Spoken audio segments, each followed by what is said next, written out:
नमस्कार, मी सत्यविजय नाईक, हिंदू जनजागृती समिती दक्षिण गोवा समन्वयक. माझ्यासोबत या ठिकाणी श्री गावकर, देवीदास गावकर आणि या ठिकाणी गोपाल बंदिवड हे देखील उपस्थित आहेत. आज या ठिकाणी आम्ही जिल्हाधिकाऱ्यांना आताच निवेदन दिलेलं आहे. या माध्यमातून आज आम्ही एक मागणी या ठिकाणी करतोय की आता सगळ्यांनाच माहीत असेल की 14 फेब्रुवारीला पुलवामा काश्मीर येथे जो सैनिकांवर जो काही CRPF जवानांवर जो काही आतंकवादी आक्रमण झालं, यामध्ये आमचे 44 जवान शहीद झाले. आणि असं सगळं असताना आज देशभरामध्ये वेगवेगळ्या हिंदू संघटना, वेगवेगळे राष्ट्रप्रेमी नागरिक रस्त्यावर आले. त्यांनी या संदर्भात शोक प्रकट केला, आपल्या भावना व्यक्त केल्या, श्रद्धांजली वाहिल्या. संपूर्ण देशभरात शोकाकुल वातावरण आहे. असं सगळं असताना गोव्यामध्ये आम्ही काय बघतो तर गोवा सरकार आज सनबर्न ज्याची पार्श्वभूमी यापूर्वी देखील आम्ही पत्रकार परिषदेच्या माध्यमातून आपल्या समोर ठेवलेली आहे. करबुडवा आहे, राष्ट्रध्वजाचा ज्याने अवमान केलेला आहे त्यांचा आज उदो करणारा त्यांचा फेस्टिवल आज गोव्यामध्ये येत्या 23 आणि 24ला याची परवानगी काल परवाच गोव्याचे पर्यटन मंत्री यांनी डिक्लेअर केलं की मुख्यमंत्र्यांनी देखील या आयोजनाला परवानगी दिलेली आहे. प्रत्यक्षात गोव्याचे मुख्यमंत्री यांनी स्वतः संरक्षण मंत्री पद भूषवलेलं आहे. त्यांना सैनिकांची भावना की सैनिक ज्या पद्धतीने आज त्या ठिकाणी आमचं सगळ्यांचं देशवासियांचं रक्षण करत आहेत, कोणत्या स्तरावर जाऊन कोणत्या स्थितीमध्ये आज ते आमचं रक्षण करतात हे त्यांनी अत्यंत जवळून पाहिलेलं आहे. मात्र असं सगळं असताना गोव्यामध्ये आज जे देशभरामध्ये शोकाकुल वातावरण आहे, अशा परिस्थितीमध्ये अशा प्रकारच्या नाचगाण्यांच्या फेस्टिवलला आयोजन केलं जातं आणि त्याला परवानगी दिली जाते. मग एक प्रकारे आम्हाला वाटतं की देशातील सैनिकांच्या जखमांवर, सैनिकांच्या कुटुंबियांच्या जखमांवर मीठ चोळण्यासारखंच आहे. हे खरं तर आज देशभरामध्ये खरं तर कुठेतरी युवकांमध्ये राष्ट्रप्रेम जागृत करण्याची आवश्यकता आहे.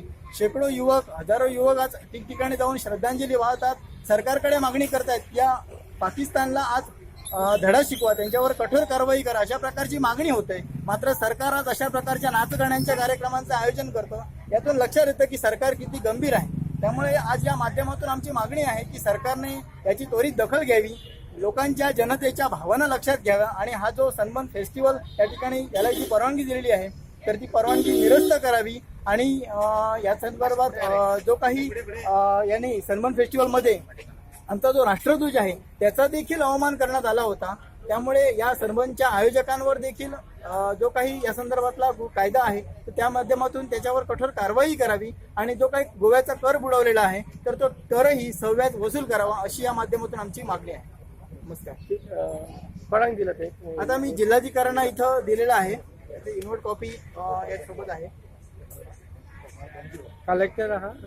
कलेक्टर मीटिंगमध्ये आहेत. आता या ठिकाणी आम्ही इन्व्हर्ट केला आहे. मीटिंग संपल्यानंतर आम्ही त्यांना प्रत्यक्ष भेटून याविषयी सविस्तर माहिती पण देणार आहोत. कलेक्टर नाही आहेत, ॲडिशनल कलेक्टर आज मीटिंगमध्ये आहेत म्हणून सांगितलं.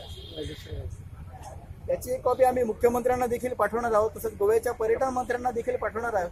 काल परवा गोव्याच्या पर्यटन मंत्र्यांनी एक स्टेटमेंट पण दिलं, काय तर गोव्याची संस्कृती ही नाचगाण्यांची संस्कृती आहे. प्रत्यक्षात गोव्याची संस्कृती ही नाचगाण्यांची संस्कृती हा एक जो काही प्रचार सुरू आहे. मात्र या नाचगाण्यांच्या माध्यमातून सुरू काय नाचगाण्यांना कधी आम्ही विरोध केला नाही की नाचगाणं हे प्रत्येकाच्या मनोरंजनाचा, प्रत्येकाचा कलेचा भाग आहे. परंतु या माध्यमातून गोव्याची जी काही सनबर्नची पार्श्वभूमी आहे, ज्याच्या माध्यमातून इतक्या मोठ्या प्रमाणात ड्रग्सचं सेवन झालेलं आहे, 2 तरुण युवतींचं यामध्ये तरुणी यामध्ये मृत झालेले आहेत. अशा सगळ्या परिस्थितीमध्ये आज या माध्यमातून सांगितलं काय जातंय तर ही गोव्याची संस्कृती आहे. त्यामुळे हा कुठेतरी चुकीचा प्रचार या माध्यमातून सुरू आहे. ते काहीतरी वेगळं वळण याला दिलं जातं. मी गोव्याची ही काही मुळी संस्कृती नाही.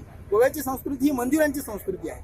आज गोव्यामध्ये मोठमोठी मंदिरं आहेत, तर त्या माध्यमातून गोव्याचा प्रचार किंवा गोव्याची संस्कृतीचा प्रचार व्हायला पाहिजे. परंतु आज गोव्याची आंतरराष्ट्रीय स्तरावर जी काही ओळख केलेली आहे तर गोव्यामध्ये आज जो काही अनधिकृत व्यवसाय आहे, वेश्या व्यवसाय, या माध्यमातून जो सगळा प्रचार सुरू आहे तर ती चुकीची गोव्याची ओळख या माध्यमातून पसरवली जाते.